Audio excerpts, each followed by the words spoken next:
Welcome to another exciting episode of Humanity 8.0, a podcast where we talk about movements and initiatives that seek to move humanity to its next epochal iteration. This podcast is brought to you by Witlingo. When it comes to managing a community, one of the keys to success is the ability to effectively communicate with the members of that community. If you are a service coordinator or responsible for community engagement, Witlingo provides a multi-channel, multilingual notification and engagement platform to help you work more efficiently and effectively. For more information, please visit www.witlingo.com. That's www.witlingo.com. And now, here's your host, Dr. Ahmed Bouzid.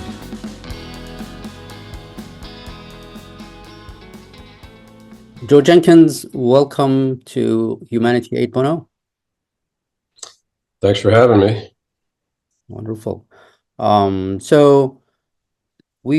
is Saturday, November 2nd. So we are, 3 days away from Election Day on Tuesday coming up.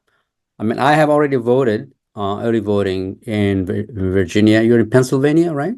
Yeah, I voted too. I mail-in voted. I did? Okay. I've been doing that for a few years now. It seems to work fine. My county is very good. There's nothing there that's shady or illegal or, and I trust them. Yeah. And what county is that? Because I lived in Pennsylvania. Venango. It's way up in the northwest. Okay, Jersey, west. Okay. Yeah. Between Pittsburgh and Erie. Okay, wonderful. That's red country, wouldn't you say? Red? Is it?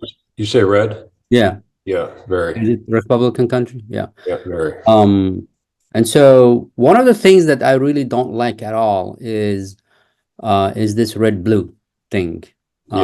Where it paints a person or a whole population one-dimensionally. Yeah.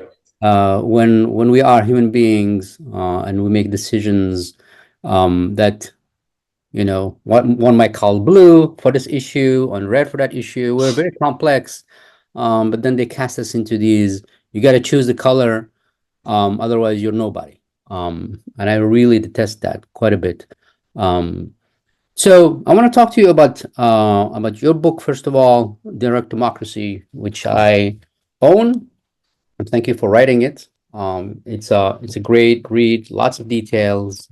And the reason that the one thing that sort of pushed me is I need to talk to this guy is because it sort of had all the ideas that are here sort of resonated with me. Okay. It sort of, and it rarely happens where a book comes just like, yes. Where I didn't know about this guy before, Well, I'll tell you what. Oh, my little thing. Okay. This is your little book. And when I read this the whole time through it, I'm going, yes. Well, you came first. You definitely came first because I think I bought this, I think like 3, 4, 5, 6 weeks ago. As I was thinking through, so they did help me think through things. So if you see things that look familiar, it's clear where they came from, right? I owe them to you quite a bit. So here's the thing that sort of, it's okay. It's not making, I can't hear it. That's the bell, right? Over there? That's a grandfather clock that my father made for me a few years ago. He was 87 when he made it. Wow. Was he a clock? Was he a what do you call it? Watchman? No, he just something he did. He liked to do woodworking, make furniture, on the side. He was career military, actually. Wow. Okay. So he had the impulse to get up in the morning and do things. Yeah, he was a pretty hard worker. They killed him in the hospital with that COVID. A couple of years ago. It's a shame. He was really healthy, drove, did woodwork. He had a cold and anyway, remdesivir, all that. They pumped him full of that stuff. They killed him in 4 days. I don't mention that in my book, but yeah, we'll talk about it because you do mention COVID and how that was co-opted by, the power structure and so. But I want to touch on that, and I'm sorry to hear what happened to your father, and I think it sort of brings more poignancy and reality to these things that are happening in our society. They are not abstract things; they are actually concrete things. Right. I didn't want to inject my personal. The book is not about me, and I didn't want to make it, first person personal account. Yeah. So I left a lot out that. I mean, there's a lot in the book that is, well, for example, I mentioned a guy who committed suicide after not registering for the draft. He was thrown in prison, 18 years old. 1970, that was the Vietnam. It was a discussion about the Vietnam War era. Yeah, yeah. And how the government was forcing the 18-year-olds off to fight the war. Yeah. Drafting them. A war that they knew at that time was a lost cause. I know. Oh yeah, absolutely. It's not as if they knew they could win and all that. They knew that it was a losing proposition. I mentioned a guy who was 18. They threw him in prison and he got raped. And then when he got out of prison, a 2-year mandatory 2-year term, he committed suicide. Yeah, yeah. Because he couldn't stand living this life where you live in a world where the government can do stuff like. Yeah. I mentioned that he was a friend of mine and he committed suicide on my property. I'll put in those details, but a lot of the book is directly related to my life experiences. Yeah. And I should say, just to back up a second, you're talking about red and blue. I start the book out exposing that dichotomy as a means by which we are left divided. We are made divided as people. Yeah. Left, right, conservative, liberal, Republican, Democrat, red, blue. As long as they keep us divided like this, we are not going to be able to evolve as a people, as a government. So we have to get above and beyond that. And that's what the whole idea behind direct democracy is that people, we, the people, not the red or black or white or female or male or any of the dichotomies, but we, the people, all of us, have to band together and move our government forward and civilization forward before these idiots start World War III and do, another mass insanity, which I list throughout my book. Yeah. The Vietnam War was one of them, by the way. I was 18 in 1970, in the middle of the Vietnam War, when they were sending the 18-year-olds off to fight it. So that kind of launched me in my life in a certain direction, which was anti-war, really. Got me to where I'm at today. So yeah. Now I think well, let me read a little bit of your book to show you where you hit nerve for me, because it's easy to say power to the people. It's easy to say this is democracy. It's easy to say these things, but then how do we make it happen? How do you make it happen in a way where the opposition, because there will be opposition, will not be able to destroy us, right? Or the movement, or whoever is trying to move the needle forward and upgrade, let's just say this, upgrade our political system from where it is right now to something rational. Right now, it's not rational. It is eating itself and killing human beings in the process. So here's the paragraph that really hit on. It's early on. It's in the introduction. I'm going to read it outright because it was very touching and it was very inspiring in terms of action. Like, what do we do? Where do we go from here? And I'm going to start. Quote, working class people have built almost everything around the world and have done so for millennia. We represent much of humanity. We have similar values, no matter where we live on the globe, or what we do for a living. We value our children as they are the future. We will do anything to protect them. We devote many years of our lives to making sure our children grow up healthy, safe, educated, and stable. We also value our own personal health. Without it, we have little or nothing. Next paragraph. There are many things working people find to be repugnant. War is at the top of the list. War is when innocent children are slaughtered, families destroyed, villages leveled, hopes vanished. Working people, and this is the one that I really like the most, is working people toil for generations to create magnificent monuments, bridges, highways, tunnels, and all parts of the built environment that we rely on and value. What takes years, even centuries to create, war destroys in minutes.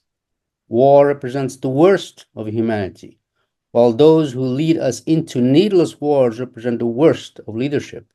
War, like many, if not most human crimes, is fed by greed. Greed breeds corruption, heartless cruelty, injustice, inequality, tyranny, and madness. And of course, so I think this is really, it is inspiring because it tells me, okay, where do we go from here? We go from here to the majority of humanity. And then we come from different cultures, and I have had the privilege of living in different countries and encountering a lot of people. There is so much that is in common. It's boring almost, right? Right. Okay, the mother who is taking care of her child, even though I don't understand her language, and she looks completely different from me, and I understand exactly how she's feeling, or the father, or the brother, or the sister, or the grandmother. There is like 99% of the values that we share. 90% of our values we share. I mean, Yes. you pick randomly anyone in the world, even in a little village somewhere, right? Yep. You will recognize quickly that their concern, the main concerns, not the little ones where, okay, they have different arts and crafts and all, but the main ones on a daily basis. They wake up in the morning, what are they worried about? They're worried about their family, health, right? And every society has working people and has people who are privileged. And here's the other thing. The people who are privileged, right? They're all corrupt in the same way. They have greed, right? In any society, whether it's in Africa or wherever it may be. If you find the privileged, the ones who have a lot of money, they are very recognizable to the people who are rich here, right? But like you say, which is important, right? The bulk of humanity is not them. Yeah, the bulk of humanity are these folks. And the last point is that the values of the working class are sustaining. They're healthy. It's not like there are two types of values. Those values are destructive.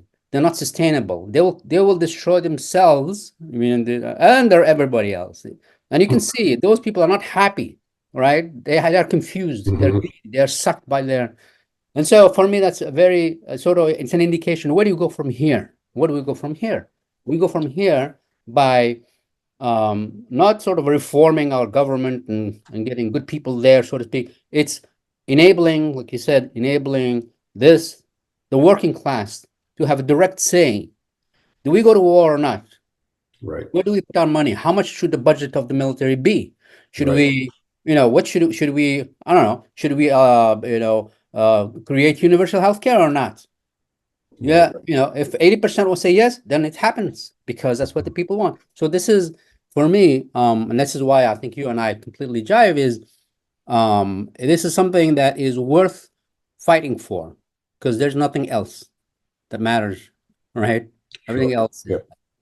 What satisfies so satisfying to me right now is to hear you say these things, to hear another person saying these things, not just me thinking them myself.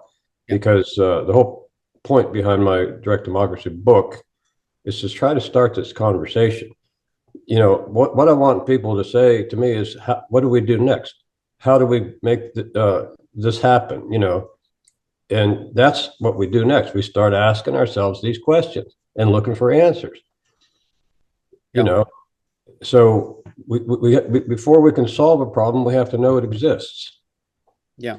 Well, the good news is I think people now, and I want to go over some important points that you make. I think people now are becoming more and more aware of and then the behavior that we're seeing, for example, voting in 2008, 2012 for Obama, and voting in 2016 for Trump gives you an indication that it's not about race or anything. It's about complete and utter disgust with the system as it exists today, and an act of desperation in a way, right?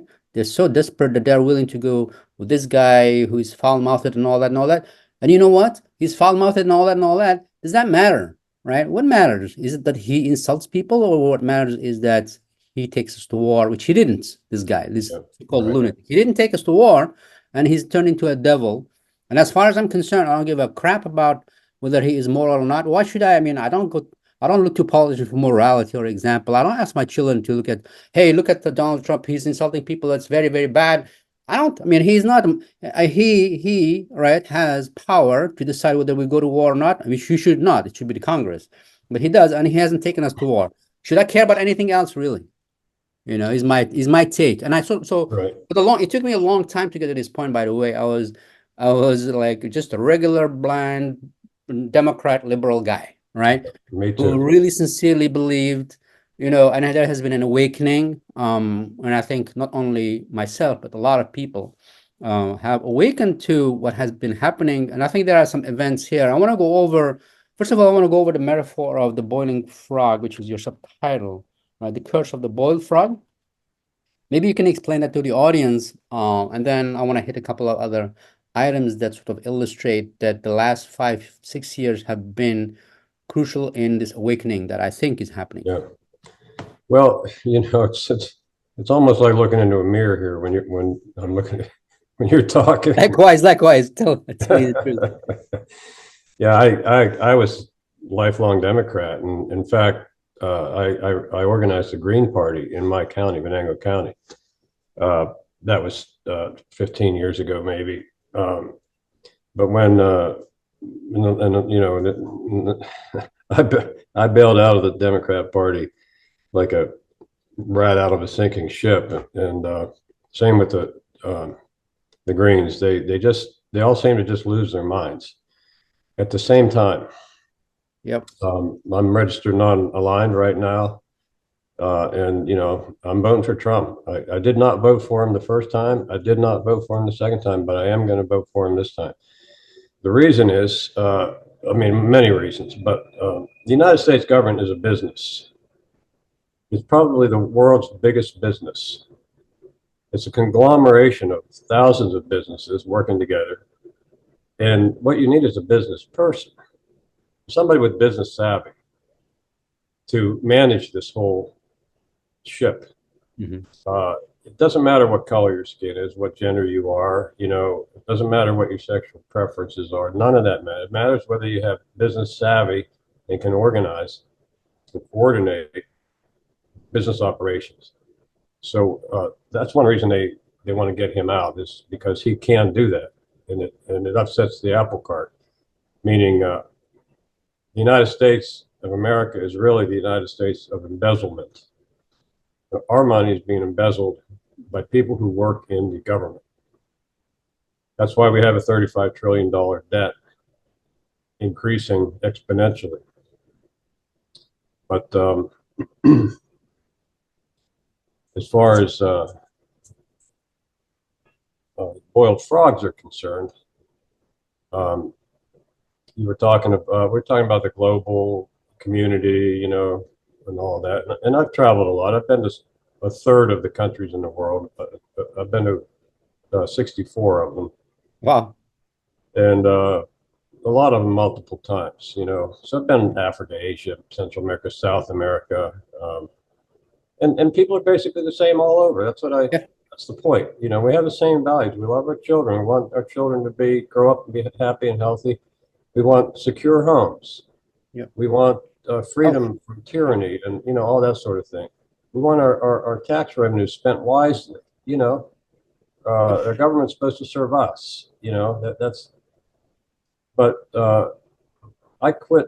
I haven't lived with commercial television since 1970. You disconnected from TV in 1970? haven't. Yeah, I haven't had TV since 1970, 54 years. So you missed Archie Bunker? I do remember Archie Bunker. That's that's yeah, Archie Bunker. That's about the last time I saw TV. No, Okay. It's not that I never see it. You know, I understand. You're not like it's not the fixture it is in your regular. Yeah, it's not a fixture in my life, and it hasn't been for 54 years. Good for you. And I've seen the people who watch it every day. I've seen how they change and how they think and how they just repeat what they're told on their, I call them brainwashing machines, because that's what they do. Mm-hmm. And they just get to the point where they don't even know what's happening to them. And at that point, they're boiled frogs. You know, you put them in the frog in a pot of water and slowly heat it up until they're boiled. Yeah. And they don't even know it's happening to them. And so the curse of the boiled frog is basically mass brainwashing by the propaganda machines. And it is so obvious to me that these networks, most of them now, exist simply to propagandize the population. Also newspapers, I think, like New York Times, they never take a stand as such. They always give you a story and this is sources say, right? Sources say. You know, and so and they only basically like you're saying, they are conveyor belt of the leaks, you know, and so they have sources and they want to conserve them. That's what makes journalists, you know, and so they just, and so why did sources say this and not something else? Because they have an agenda, right? Now for the metaphor, I like it because it has multiple meanings for me. The curse of the boiled frogs. There is the people, right, who are under this relentless propaganda machine that is, as Chomsky and Herman put it, like manufacturing consent, right? We're gonna engineer it, right? And so here's the narrative. You go beyond the narrative, you are in dangerous waters as far as a journalist in your career. You might be expelled from your social circle if you start talking about things that are outside of the narrative. They will call you a conspiracy theorist if you start asking things like, well, how could that guy, a teenager, right, get on the roof right there with all, and they're like, so what? What do you think? Oh no, you are a lunatic, right? As soon as you start asking questions outside, which is amazing that how tight that narrative is. Same thing with Gaza, right? As soon as you go beyond a certain point of view, right? Okay, you are anti-Semite. Boom, out. Doesn't matter, you know, even if you are Jewish, they say you are anti-Semite, right? Now, the boiled frog is interesting to me because it has, for me, I see it as there is also the system itself, you know, this late stage capitalist system is also the frog. It's killing itself, you know, because it's individual, because it's the sum total of this behavior is going to collapse the system. It's already collapsing the infrastructure here, the standing of the United States, you know, abroad and all that. So I see both the people are being, and also the system itself is being frayed. You know, you're spending all this, like the Roman Empire, right? The reason it collapses is because it's just spread its wealth and it didn't take care of its infrastructure, and that's it. It was the end of that. Which is where we are now. I mean, we're on the verge of that. Yeah. We're on the verge of I think we are.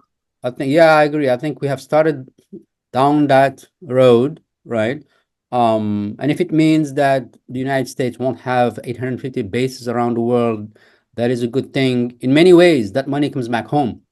Yep. And we stop doing these maddening things that make no sense, that just shedding blood of other people like Ukraine. I don't know where you stand on Ukraine, but for me, it's why are we shedding the blood of the children of Ukraine? Well, yeah, if you followed, Tucker Carlson, for example, you know, he has a very good explanation about why that whole war started and how it didn't need to. There was never any reason to have war between Russia and Ukraine. We created that, the United States government. Again, I always say these people who are creating these wars are like having 13-year-olds running the government. They're just incompetent. In fact, just plain stupid in some ways. Yeah. So yeah, I'm totally I think Ukraine is being used by the United States government as a proxy against Russia, because there are people in the government who have some pathological hatred of Putin, including the Clintons and the Obamas, I assume, and a bunch of people in the so-called deep state. Yeah, well, I mean, the deep state does exist not only in the United States but everywhere. There's always right. There is the political, and there's the folks who with the actual, means and the money and all that, and so on. For me, and we probably agree on this. I think there is something. War is just a highly profitable, enterprise, right? Business, yeah. Like you said, it's business, right? It's highly profitable, and therefore, if how come we've had continuous wars, really, right? Since, I don't know, forever, almost, for the 60s, 50s with Korea, and 60s and 70s, Vietnam, 70s, the Middle East started in Lebanon, and constantly there's the United States somewhere involved, and for me, my sort of, in my little theory, and I don't know if it's right or wrong, is that has these companies, Raytheon and Northrop Grumman and all that, they need to stay in business. The United States can't afford them to go out of business. They need to stay in business, and all the consultants around them and all those folks, right?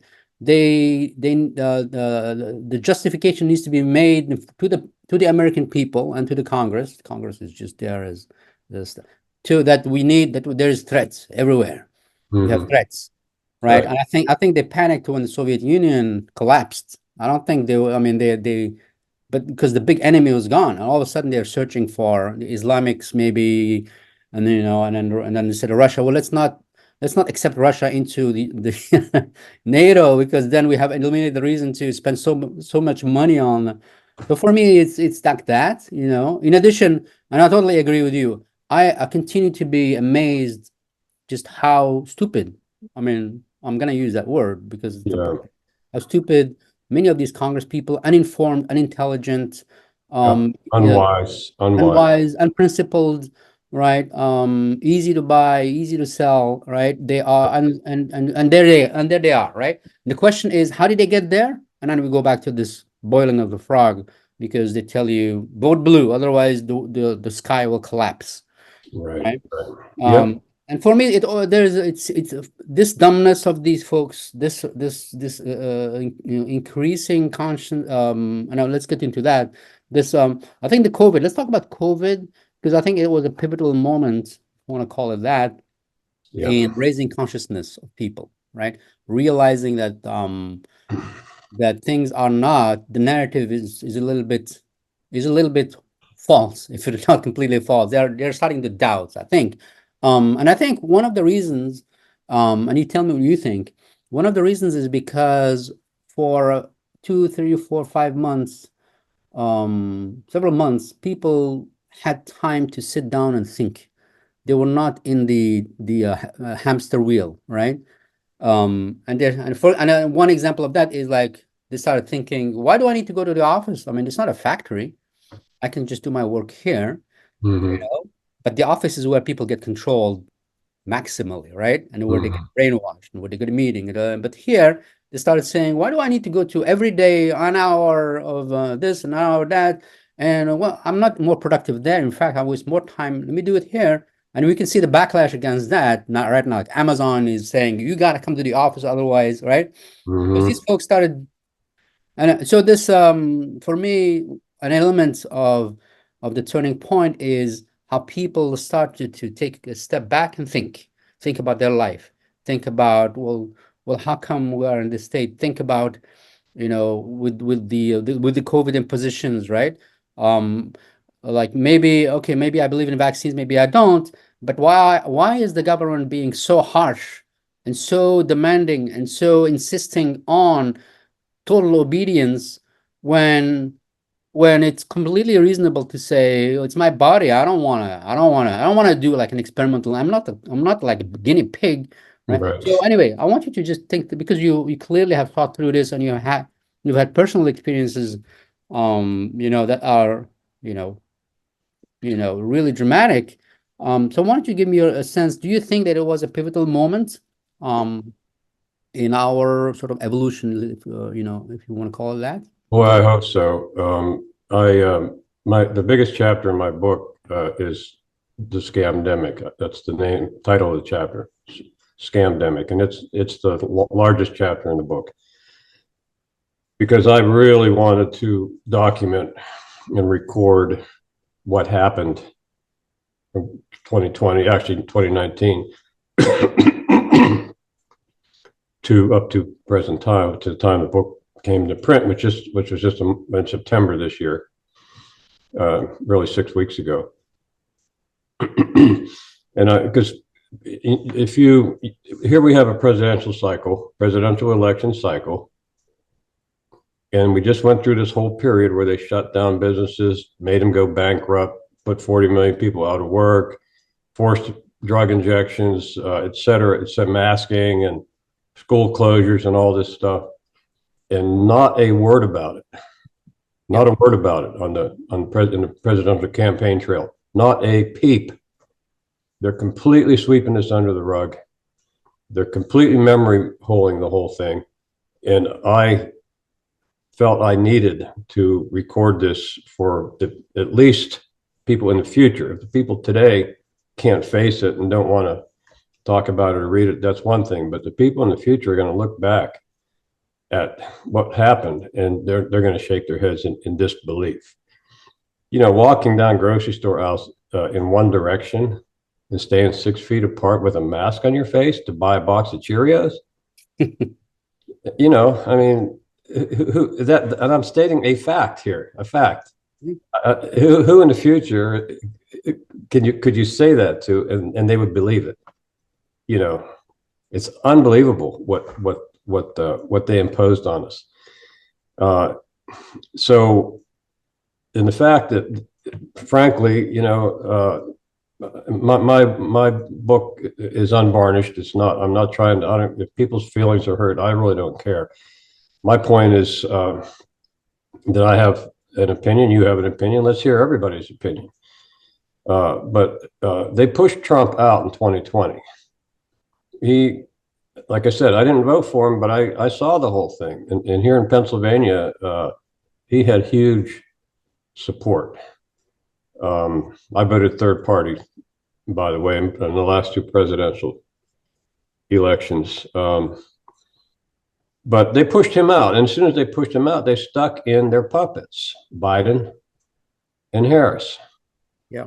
They were there. Biden was there just because he could be easily controlled by whoever's behind the scenes, the dark government, administrative government, whatever, the billionaire cabal, and you saw what happened. As soon as they got hold of the government, pushed Trump out of the way, stuck Biden in there, you saw what happened. They orchestrated this whole pandemic that they called it, and this whole tsunami of rights violations. So all of a sudden, freedom of speech was gone, freedom of assembly was gone, freedom of religion is gone. All of a sudden, they're shutting your businesses. People spent their lives, family businesses, they spent their lives developing, were destroyed. Yep. Governors who shut them down so long they had to go bankrupt. I mean, all the restaurants and stuff. They have fresh food. You can't just shut a restaurant down and tell them you're going to be shut down for a month. Yep. What do they do with all their food and everything? And all, it has to be thrown out. So the whole thing was just awful. And people, the boiled frogs, of course, they don't know what's going on. They just see what they see on their televisions. And but a lot of people woke up simply because they were put in the crosshairs of this thing, get this injection or lose your job, that sort of thing. A lot of people lost their jobs. Yeah.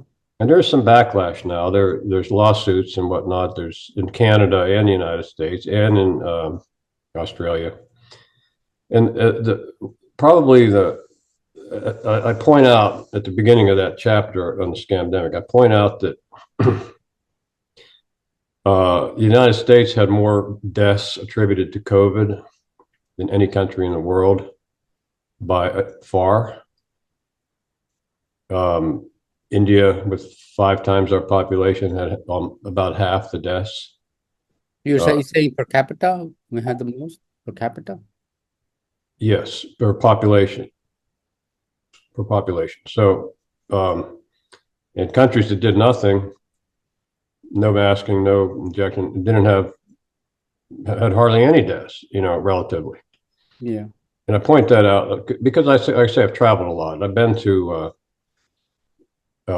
Haiti 4 times. I've been to Mongolia 3 times, and I looked those countries up because I was asked to go back to Mongolia in late 2020. So I thought, well, let me check into it and do a search online and find out how bad the COVID thing is over there. Well, there were 6 deaths at the end of 2020 recorded, and this is in Mongolia. And so I thought, well, wait a second. Here that there are hundreds and hundreds of thousands of people dying, but there's only 6 in Mongolia. How's that possible? Because like I say, I've been there. It's cold, and Ulaanbaatar, the capital, is a lot of air pollution. People are very poor.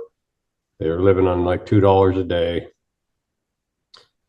So I checked Haiti, which is even worse. I mean, there it's hot, but it's very dirty and polluted. Yeah. And the whole country of Haiti at the end of 2020 had fewer deaths than my rural Pennsylvania county. The whole country, 25 million people, had a few hundred deaths, about the same as Mercer County, Pennsylvania. Why do you think that's the case? Because they don't watch TV. But like physically. Well, psychologically. Well, there's a number of reasons. One, the protocols, the hospital protocols in the United States were deadly. I think a lot of people died on ventilators. They died on remdesivir and the other drugs they were giving them. I see. And people who didn't go to any hospitals, it was like a flu season, In fact, they said I was reading the newspaper articles about Haiti back then, and of course the doctors are all baffled. They can't understand why Haiti's not. People aren't dying. People weren't dying anywhere that they should have been. Refugee camps, homeless camps, and the street people. They weren't falling over dead. They were dying in the hospitals. They couldn't understand why people in Haiti weren't dying. And some lady there said, well, we have our own ways to deal with illnesses. We have our teas and things like that. So, which is not very profitable. Pardon? It's not very profitable for the drug. It's not profitable at all. There's no money to be made. In the tea, there's no margin there, right? And I had told my own kids when this whole thing started, I said, look, you got a virus, any respiratory virus, the best thing you can do is raise your body temperature. And I have a section in the book explaining that, when you raise your body temperature, you create a like an artificial fever. Yep. Your body creates the fever. It's not the disease that creates the fever. It's your body creating. Body's reacting to it. That's right. Yeah. Because it increases the body's defenses. Yep. Rapidly and greatly increases the body's defenses against pathogenic things like viruses. So that's healthcare. Healthcare doesn't cost any money. You can do it for free. We can do it for free because we have bathtubs and hot water. Yeah. A lot of people in the world don't, as you know. They have their ways, all right, that are not monetizable, and therefore those ways have been ignored. As opposed to, imagine if the focus was let's get the best cure for any given thing, regardless of whether it's profitable or not. with the information being all around, we could solve a lot of problems very cheaply. But the way the way things are, it doesn't make sense for a business to do that, and so they don't do it. And then, like you said, the U.S. was it Wilson who said that the business of America is business, or something like that. But anyway, I digress. Go on. Yeah. Well, I think if when I say I'm voting for Trump, I'm really voting for the whole team of people. Kennedy, Robert F. Kennedy Jr. I've been following him for decades. He's a really good person. He's smart. He understands what we're talking about with, there's a difference between healthcare and medical care, and people need healthcare bad. And that starts with what you eat. Yep. Prevention. What you put in your body, et cetera, et cetera. Tulsi Gabbard, she's very pragmatic about war. She's been, in the theater in Iraq, I believe. She would be a great person to have in the government, and J.D. Vance, Vivek, there's a lot of people who, when you're voting for Trump, you're actually voting for the whole team, and that's the team that we really need right now. So yeah, and then the whole CDC, the FDA, all that, they're all captured. They're owned by big pharmaceutical industry. We have the medical industrial complex, the military industrial complex, and doctors are controlled by the hospital industry, the insurance industry, and the pharmaceutical industry. Yeah. So, and that all should have been very apparent to everybody. As soon as the doctor opened their mouth about hydroxychloroquine or something, they got fired. Yeah. Frontline doctors, doctors popped up. They formed these organizations to try to help people to get treatments other than experimental drug injections. And they were vilified and sued and fired and lost their hospital privileges. And it's just awful what was done to them, to the good doctors who actually were trying to help people. Anyway, that's the whole COVID. I save documentation, and I probably have 10,000 documents right now on COVID, and probably 5,000 videos. So that's a whole book in and of itself, that topic. Yeah, I shrunk it down to a chapter in this book. I think you should definitely write more. And there are now tools, as you well know, that will help you move faster in terms of editing and all that. I know we can talk about it offline, but I don't think I think you should definitely say as much as you can about what you know, what you've learned, because there are people out there who are actually a lot more than you think are listening and reading, and looking up folks who are talking about direct democracy. I'm not in any way exceptional in, I think I'm just a data point. And there are lots of other people out there who are looking for an answer. Right?